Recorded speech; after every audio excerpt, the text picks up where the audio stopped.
To try and be constructive with the Minister this afternoon.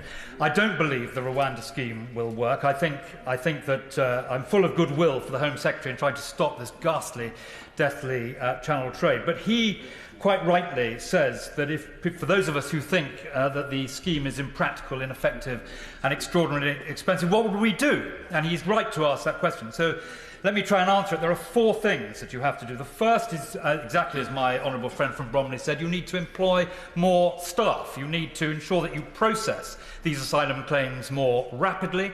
In Rwanda, they take 3 months to process an asylum claim. We ought to be able to have a much more streamlined system in this country, and we ought to try and do away with all these lawyers who extend and prolong the process unnecessarily, and that's a point the government should definitely address.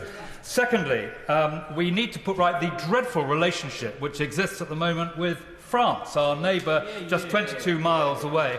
The relationship is not what it should be. There are plenty of senior officials and people of goodwill who have a much better relationship with France, and we need to address that point and repair it. So that's the second thing we need to do. Nothing can be achieved in tackling this evil trade without having a far better understanding with France.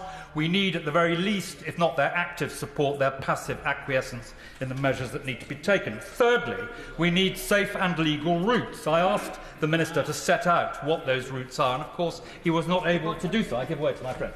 Thank you very much to the Honourable Member for giving way. Does he share the concern that many of us do who wish to see the government succeed in its endeavours, that the legal test for anyone opposing immigration control is not that there are safe and legal routes in general, but that they specifically had access to a safe and legal route but chose not to use it, which may undermine some of the objectives that we all wish to see? Safe and legal routes need to be something that's much broader if they're going to work as an effective tool as part of this policy. Yeah. My honourable friend puts his finger absolutely on the point, and he knows of what he speaks because he has dealt with these matters as a senior councillor. It was Lord Kirkhope who amended the bill in the other place, who was Michael Howard, Home Secretary's Home Immigration Minister. Lord Kirkhope holds the record, I think, as the Immigration Minister who has deported the most people who needed to be deported from Britain. He also knows of what he speaks, and he made clear that if you don't have safe and legal routes, then you will not be able to make this system work. By definition, if you don't have those routes, anyone arriving on our shores will be arriving illegally, and that point needs to be addressed. And the fourth and final thing which needs to happen is that we need a new international convention. The 1951 convention, which Britain played a big part in setting up, that convention is now completely out of date. That is because since that time, as colleagues will appreciate, there's been a revolution in travel, and we also have the tremendous push now of climate change, which is pushing migration up very high. So we need a new international convention.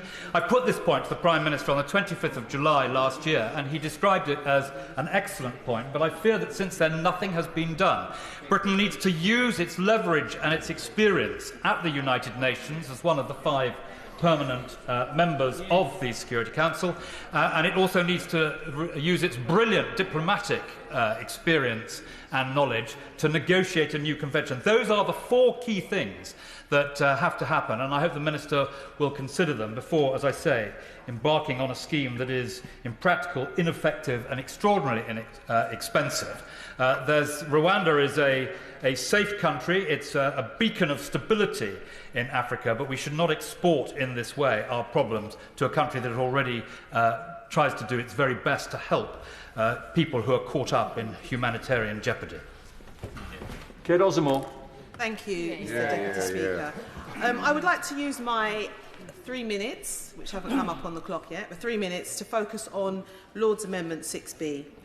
It is truly damning of the government's conduct that it opposes an amendment that merely seeks to guarantee refugees their rights under the 1951 UN Refugee Convention. Yeah. There is no such thing as an illegal asylum seeker under international law. Yet, under the government's plans, unlike refugees who have arrived by officially sanctioned routes, I will focus on Group 2 refugees who are deemed by the government to have arrived in the UK in an illegitimate manner will only be offered temporary protection status